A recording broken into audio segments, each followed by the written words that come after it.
आ जाओ दोस्तों। गांव में आया था तो यार बहुत दिन से सोच रहे कुछ वीडियो बनाया जाए। अच्छा सर, गांव में लाइफ तो जबरदस्त है, लेकिन सर दिक्कत होता क्या है यहाँ पे फसलों का जो रेट है ना, वो साहब किसानों को सही से नहीं मिलता है। जैसे मैं भी आलू किसान हूँ। अ, ठीक है, आलू पैदा करता हूँ, और इस बार क्या हुआ कि सर आलू पूरा नहीं बोलते कि मट्टी के भाव चला गया। मतलब पूरा फिक गया। जितना भी हमने इनपुट डाला था आलू में, जो भी लागत लगती है, तो खाद हो गया, घूरा हो गया जिसे बोलते हैं ना कि, जैविक खाद बोलते हैं, बहुत चीज़ें डाली।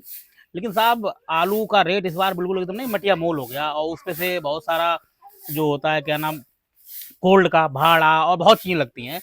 तो गांव में साहब लाइफ तो अच्छी है, लेकिन दिक्कत क्या है कि साहब आय के साधन कम है। और मेरे ख्याल से अगर आपके पास थोड़ी बहुत खेती है और आय के साधन, अगर महीने में मेरे ख्याल से अगर कोई 10 से 15 हज़ार, अगर 20 हज़ार, मतलब ये रेंज है, अगर इतना रुपए कमाता है ना तो साहब लाइफ बेस्ट है। मुझे लगता है कि 15 से 20 हज़ार रुपए अगर कोई कमाता है तो लाइफ बुरी नहीं है एक। अब साहब दिक्कत वही है कि 15-20 हज़ार रुपए कमाए कैसे जाए।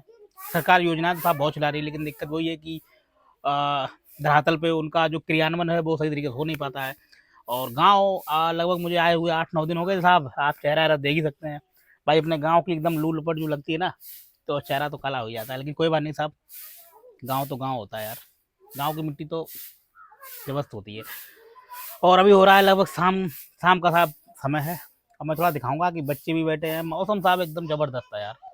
अच्छा बताओ, गांव में साहब शांति बहुत है। मैं कहना कि अगर अगर आपके पास थोड़ी खेती है और आपको महीना भर में 15 से 20 हज़ार रुपए आप किसी भी तरह अगर कमा लेते हैं कहीं से भी कोई साधन करके, तो सर लाइफ बड़ी मस्त है गांव में, सच में यार। हम जैसे शहर में मैं रहता हूँ तो मैंने देखा कि यार अच्छी खासी सैलरी है, जितनी एक होनी चाहिए एक बंदे की, मतलब तो सही है। लेकिन साहब महीना आते आते सर उसको भी ना हाथ तंग हो जाते हैं, क्योंकि खर्चे मतलब बहुत ज़्यादा खर्चे हैं यार। कुल मिला के कहते हैं ना कि शहरों में अगर आपको नहीं टॉयलेट करने के लिए भी पैसे देने पड़ते हैं, तो वो हाल है। और मतलब